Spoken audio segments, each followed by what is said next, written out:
In your experience, what are the typical side effects somebody might experience on a GLP-1 medication? Sure. The most common side effects that we usually see with the GLPs are nausea, constipation, and what they call like sulfur burps. They're a little bit different than your regular acid reflux. So you can take anything over the counter to minimize these adverse effects. You can take, if you're getting nausea, meclizine over the counter, Dramamine, Imitrol, anything as far as like famotidine or Pepcid to kind of minimize that reflex that you might experience. For constipation, you can use any kind of Miralax, any kind of laxative that you receive over the counter. I usually recommend the Miralax just because it just deals with your body's water. You're going to want to drink more water for this medication anyway, and hopefully those side effects will be minimized. If nausea is too great, we can always reach out to the doctor for some Zofran. Can you tell patients what the best process is for how to inject, where to inject? Absolutely. So the process to inject, you'll receive a vial with syringes and alcohol swabs. So everything that you need to inject will be included in your shipment. Best places to inject are sides of the stomach, about an inch away from your belly button on either side. Usually we say to rotate sites in case one site gets sore from the injection. Tops of the thighs, back of the arms, or right here in the love handle area. Backs of the arms really aren't the best place to inject unless you have a partner helping you. The easiest place to inject is the sides of your stomach. Do you have any recommendations for patients on what time of day, what time of week they should be taking their injection? Sure. So it really doesn't matter what time of day you take your injection, as long as it's on the same day each week. A lot of patients I know, they have a little bit of a fear of some of the side effects. They kind of want to sleep through that, so they'll take their first or second injections in the evening so they can see how they feel overnight and into the next morning, but you don't have to do that. What should I be eating while I'm on this medication? Sure, good question.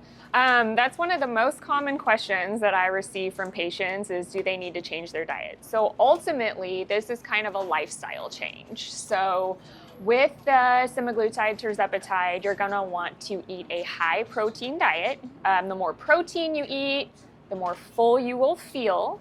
Also, the less muscle mass degradation you will have from any one of these medications, and the more fat loss you will have from these medications. Also, the more protein that you eat in your diet, less insulin spike, so the less energy it will take to kind of break down what you eat. What should I expect for weight loss in the first month or the first few months? What's the typical result? What should I expect? Sure.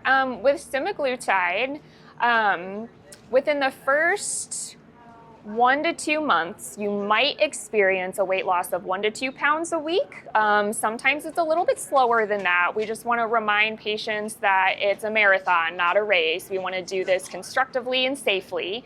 So that's more or less what you should expect. For the Tirzepatide, it does work a little bit. It's a little bit more of a robust medication, so the weight loss might be anywhere between 2 to 4 pounds a week.